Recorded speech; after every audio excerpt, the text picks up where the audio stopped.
ప్రియమైన దేవుని ద్వారా ఈనాటి పరిశుద్ధ పట్టణాల ద్వారా దేవుడు మనకు రెండు విషయాలు తెలియపరుస్తూ ఉన్నారు. ఒకటి, దేవునికి మించినటువంటి శక్తిమంతుడు, దేవునికి మించినటువంటి పరిపాలకుడు, రాజు ఈ భూలోకంలో ఎవరు కూడా లేరు.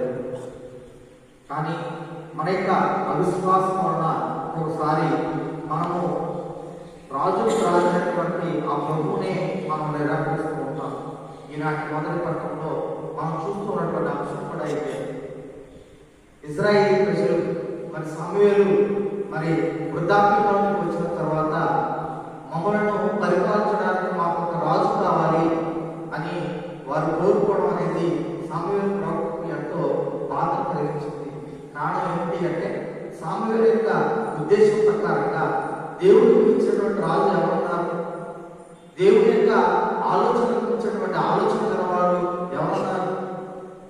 కాబట్టి మరి సమూయేలుకు ఆ విషయం నచ్చకపోయినప్పటికీ మరి ఇశ్రాయేలీ ప్రజల యొక్క ఉద్దేశాలను నెరవేర్చడం కోసం దేవుడే మరి మన యొక్క ఆలోచనలను దిగి వచ్చి వారి యొక్క ఉద్దేశాలను నెరవేర్చడానికి సౌలును వారికి ఇశ్రాయేలీ ప్రజలకు రాజుగా నియమించడం అనేది ఈనాటి మొదటి పట్టణంలో మనం చూస్తూ ఉన్నాం.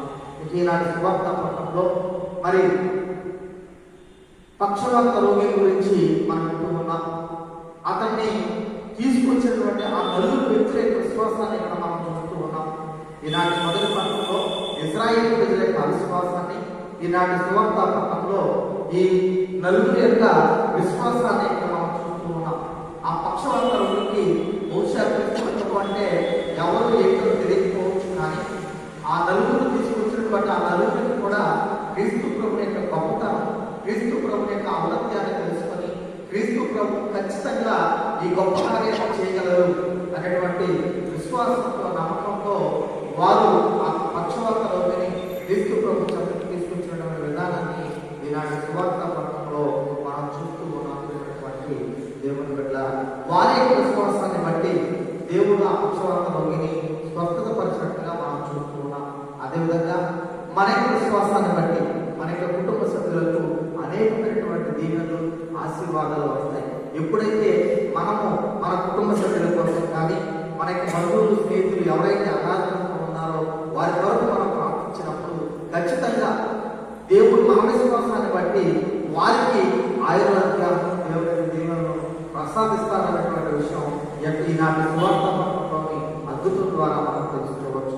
కాబట్టి ప్రియమైనటువంటి దేవుని బిడ్డలారా, మన కొరకు మనం ప్రార్థించడం కాదు, మనం ఇతరుల కొరకు ప్రార్థించడం అనేది చాలా గొప్ప విషయం.